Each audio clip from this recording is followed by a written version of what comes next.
joining me right now is the man who has had a 25-year head start before Joe Biden, and that is Michael Milken. He is the chairman of the Milken Institute. Also with us is Greg Simon, executive director of the White House Cancer Moonshot Task Force. Good to see you, gentlemen. It's great to be here. Thanks so much for joining. And the reason that I mentioned that, Mike, is because we go back, and I know it's got to be 25 years ago when I first attended a Faster Cures meeting that you hosted, and I was astounded by the people that you brought together. Profit, nonprofit, doctors from all over the world. And you said to them, I'm not going to give you any money, I'm not going to give you any funding unless you share your research. Wow, what a major result that created. It has, and the partnership of government agencies, NIH, CDC, FDA, and many others with biopharma. And as I say to you every time we're together, Maria, and to your fans watching us today, more than 50% of all economic growth has come from public health and medical research. The greatest achievement that has ever occurred in civilization has been the extension of life. We sometimes forget that at the start of the 20th century, life expectancy was 31 years. Incredible. Today, we're approaching mid-70s. That's for the entire planet. It's an amazing thing that's occurred, and the concept that the best investment we can make is that investment in bioscience that propels both longer but both healthier, more fulfilling lives. Yeah, and Greg Simon, we know that we have changed our behaviors. We are more educated about our health, so we've changed our behaviors. That has helped. We've also mapped the genome. We have learned a lot more about our bodies. How would you characterize where we are in the fight against cancer right now? Well, as the Vice President likes to say, when we started the war on cancer in '71, we had no army, we had no strategy, we had no weapons. Today, we've got millions of patients who we've studied, we've got thousands of scientists, and we have a strategy now on using big data and computing and the sharing of medical information to create a ubiquitous, seamless system like the markets. Yeah. Every day you can see every transaction. In medicine, that's just not true.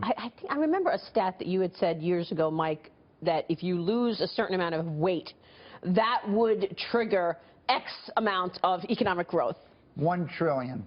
And it's amazing when you think about it that this really didn't occur in America to the early 1990s. And by reducing your body index here, you reduce the probability of getting diabetes, heart disease, cancer, etc. And one of the exciting things about big data, when I would visit government agencies 25 years ago, they would always say to me, Mike, prove it.